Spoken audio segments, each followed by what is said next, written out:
चलिए बात करते हैं कि अगर आपके खिलाफ कोई भी एप्लीकेशन अर्थात प्रार्थना पत्र किसी भी थाने में, आपसे संबंधित थाने में दे दिया गया, दहेज के लिए मारा पीटा, घर से बाहर निकाल दिया, प्रताड़ित किया, तमाम चीज़ें जोड़ते हुए एफआईआर कर दी जाती है, एप्लीकेशन दी जाती है, तभी बुलाया जाता है आपको थाने में।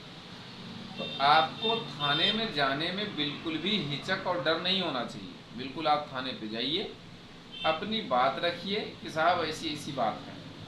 भाई लड़की भी बताएगी अपनी बात काउंसलिंग में, आप भी अपनी बात बताएंगे।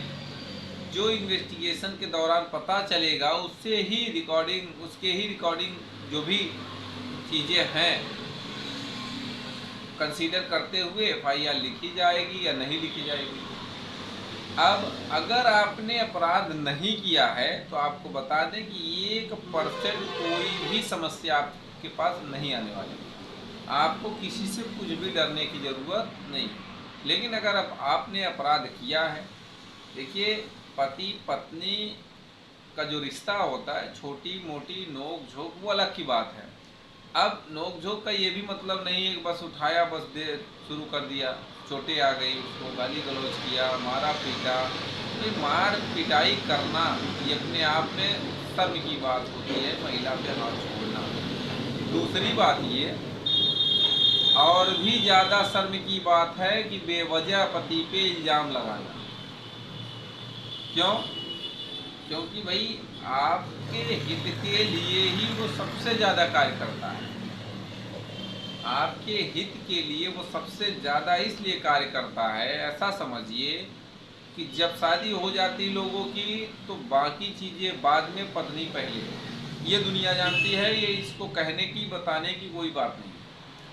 अब ऐसा नहीं है कि भाई सब पति देवता समान है या सब पत्नी जो है बहुत सती सावित्री है, ऐसा भी नहीं है।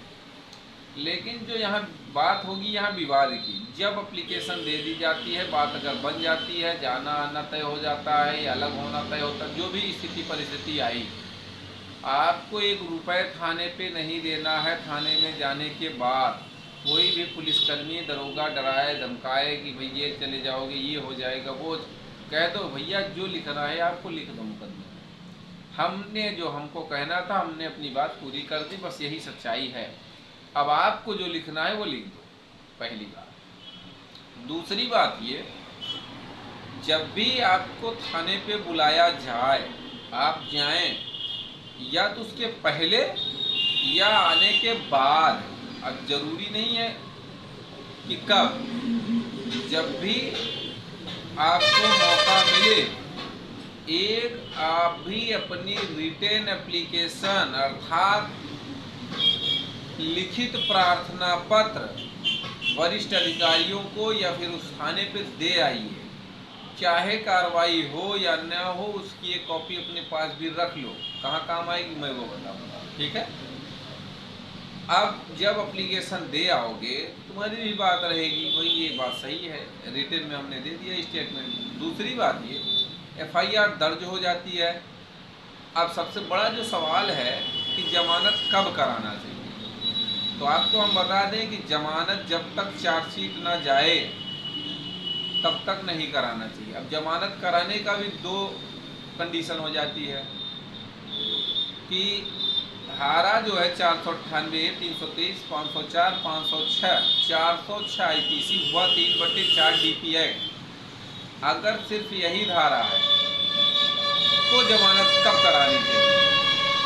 अगर सिर्फ यही धारा है तो आपको जमानत कराने की जरूरत कब पड़ेगी, जब चार्जशीट फाइल हो जाए। जब चार्जशीट फाइल हो जाए, ठीक है, उसके बाद भी नहीं, उसके बाद सम्मन आएगा आपके पास। कोर्ट जब कॉग्निजेंस लेगा मजिस्ट्रेट तो आपको समनिंग आर्डर होगा, सम्मन भेजा जाएगा। जब सम्मन आए तब अपीयर होके आप बेल करा लो।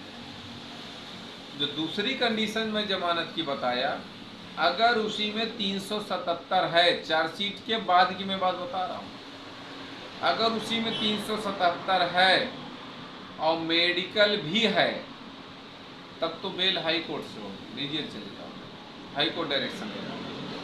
अगर चार्जशीट में 377 नहीं है, नॉर्मल है, तो चाहे जब आप बेल कराओ कोई दिक्कत नहीं। अब उसी के साथ और भी चीज़ें हैं।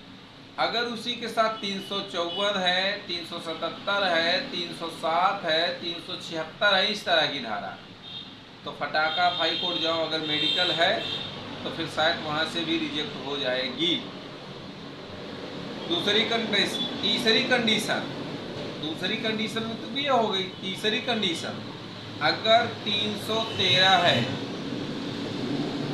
ध्यान से सुनना, अगर 313 है और 377 है उन धाराओं के साथ, 498 के साथ, तो आपको बता दें ऐसी स्थिति में आपको एंटीसिपेटिक बेल फाइल करनी चाहिए।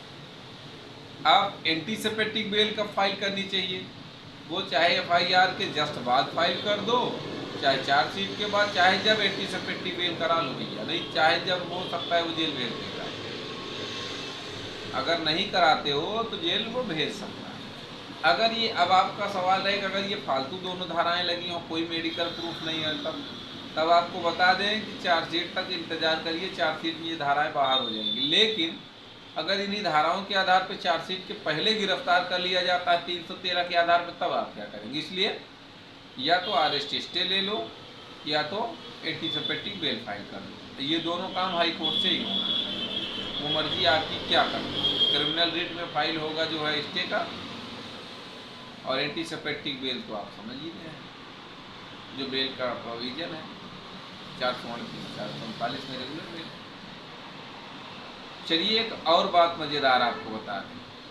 कुछ लोग सवाल करते हैं क्या एनबीडब्ल्यू के बाद भी हमारी जमानत सेम डे हो जाएगी? तो आपको बता दें 498 की अगर जो नॉर्मल धाराएं जो लगती हैं वो है और एनबीडब्ल्यू जारी है, तो आपकी बेल आसानी से उसी कोर्ट से हो जाएगी। कोई भी तरह की कोई दिक्कत, कोई समस्या का समाधान करने की अलग से ज़रूरत नहीं है, तुरंत बेल हो जाएगी। इसलिए आप परेशान ना हो।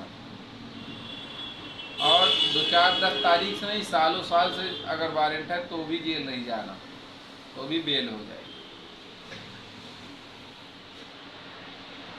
और एक चीज़ कि अगर जब बेल जमानत आप बेल एप्लीकेशन फाइल करें, तो जो आपने पूर्व में एप्लीकेशन दिया है, जो हमने बताया थाने जाते समय या उसके आने के बाद, सारी चीज़ों को लिख दीजिए। साहब हम तो ले जाना चाहते, क्यों नहीं चल रही है?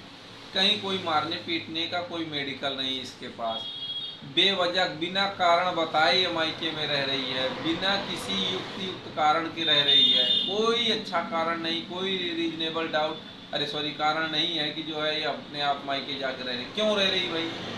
चले ससुराल चले, इसको कोई दिक्कत हो, तकलीफ हो, चल के आप फोन करें थाने पे, पुलिस को। अगर दिक्कत ही नहीं है तो काहे के लिए आ रहे हैं? तो इस तरह से आप जमानत अपनी करा सकते हैं। दूसरी बात ये, चाहे नाम काटने के लिए या नाम घटाने बढ़ाने के लिए या धारा घटाने बढ़ाने के लिए या जेल से बचने के लिए, इन सब किसी भी मामले में आपको किसी पुलिस को 1 रुपया नहीं देना है। कोई भी मामला हो, 498 का ही हो, आपको मैं बता दूं 90% लोग पुलिस को 20-50 हज़ार दे देते हैं, लेकिन वकील जो आपको काम आपका कराएगा, स्टे करा देगा, अरेस्ट स्टे करा देगा, एंटीसिपेटिक बेल करा देगा, उसको पैसा देने में कंजूसी करते हैं। जितना आप थाने पे दरोगा को दे आते हैं, पुलिस वालों को दे आते हैं, उतने में सारा मुकदमा आपका खत्म हो जाएगा। ये